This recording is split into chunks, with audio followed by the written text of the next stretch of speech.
Salut à tous, nous sommes en train de parler au sujet des événements à venir qui vont se produire à notre époque et vont faire bouger les lignes sur le plan prophétique. Étant donné que nous avons fait mention de 4 guerres prophétisées dans la parole du Seigneur, comme devant s'accomplir, nous sommes en train d'étudier justement la première parmi cette série de 4 guerres, qui est la guerre de Gog et Magog, qui va se produire avec les principales nations citées, ayant à leur tête les 3 principaux acteurs qui vont diriger cette attaque et qui seront accompagnés d'autres nations qui ne sont pas mentionnées par leur nom actuel. Et toutes formeront une multitude qui va faire cette attaque sur Israël. Étant donné que nous avons répondu à cette première question évidente concernant cette première guerre de Gog et Magog, au sujet de savoir qui la fera, nous examinerons maintenant la deuxième question, qui est de savoir quand est-ce que cette attaque se produira-t-elle? Bien, nous avons assez d'indications dans la parole de Dieu qui permettent de déterminer avec beaucoup de précision le moment de l'attaque de cette coalition des nations. Nous vous invitons à lire attentivement le livre d'Ézéchiel chapitre 38, versets 8 et 9. À la suite de sa lecture, nous avons une description assez précise qui nous permet de fixer dans le temps le moment où cette attaque se produira. Selon ces 2 versets, c'est certain que l'attaque se fait contre Israël, contre un peuple qui a été ramené des nations du monde. Nous savons aussi que l'attaque ne pouvait pas se produire avant 1948, qui est la date du rétablissement du pays d'Israël, qui avant, comprenez bien, n'était pas connu sous ce nom, car bien des années auparavant, lorsqu'il y a eu cette révolte des Juifs contre l'autorité de Rome, dont le nom était Adrien, l'empereur de Rome à cette époque-là, ils étaient tellement fâchés, tellement insultés, que le peuple juif se rebella contre le gouvernement romain, qui est venu avec sa grande armée pour dompter définitivement le peuple juif. Et soudainement, l'empereur Adrien, à cette époque-là, a changé le nom de Jérusalem, comprenez bien, en celui de Alia Capitolina, et changé le nom d'Israël en celui de Palestine.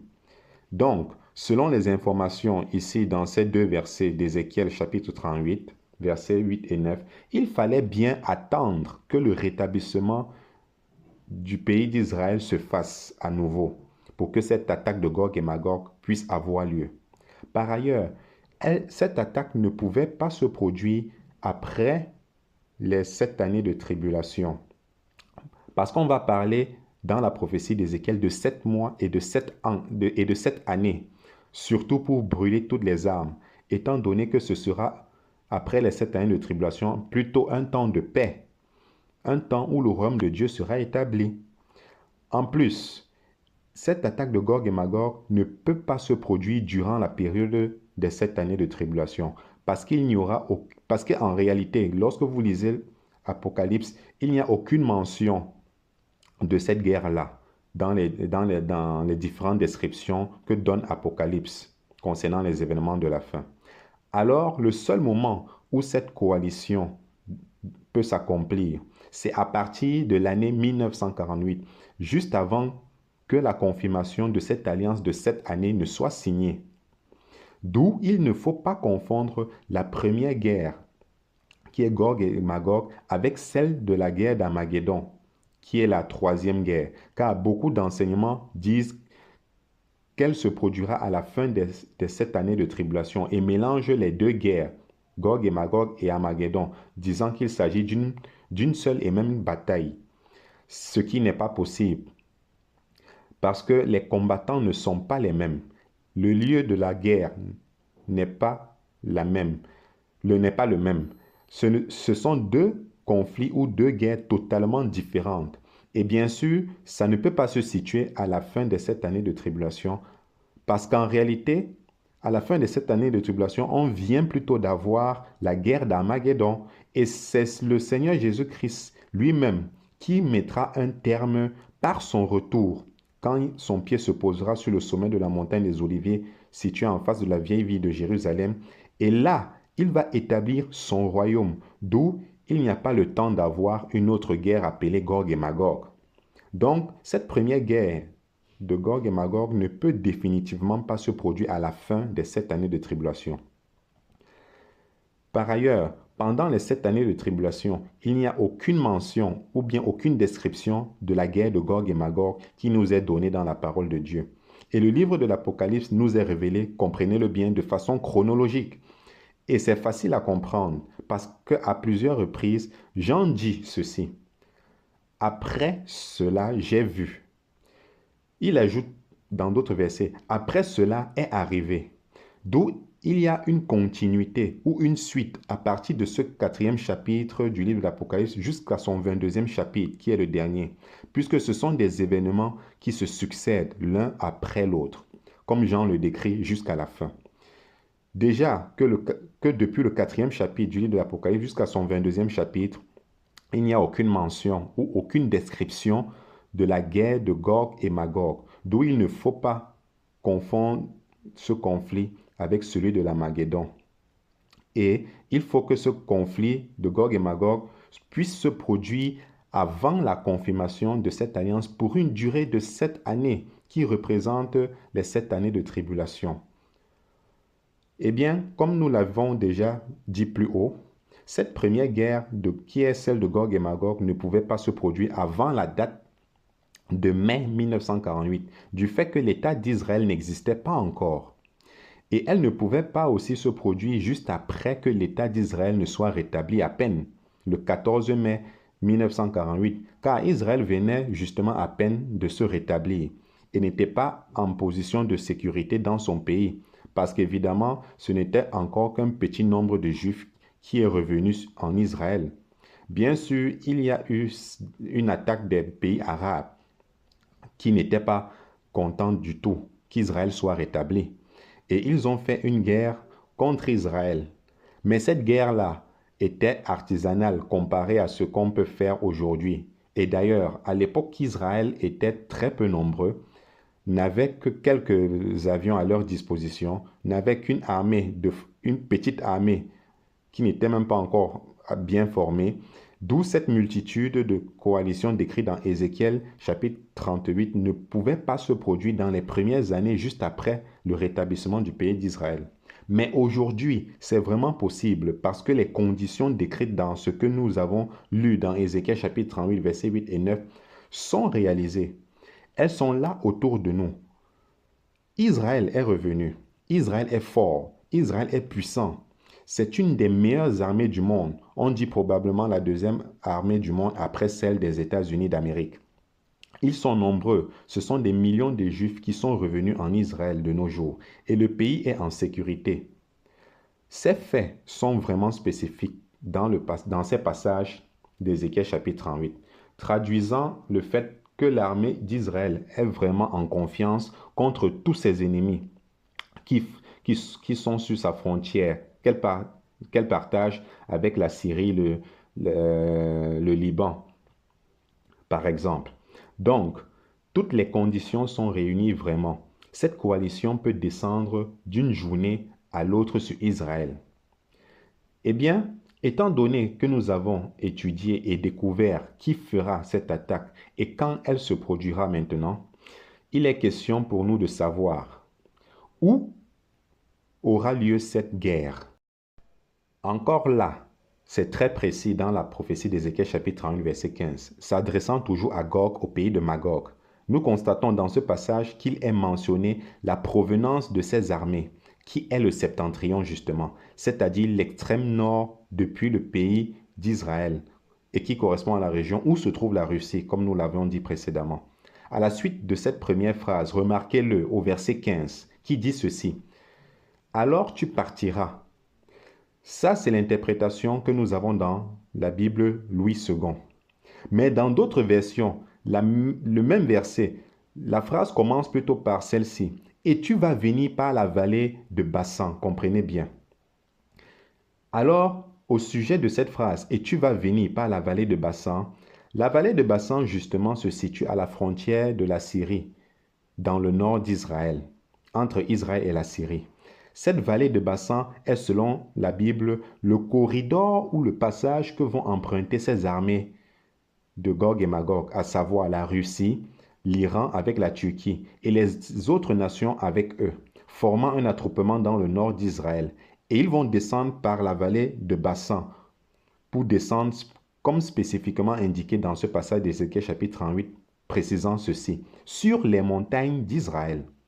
Et la parole de Dieu dit qu'il y aura des cadavres là-bas, dans cette région où ils vont se déplacer.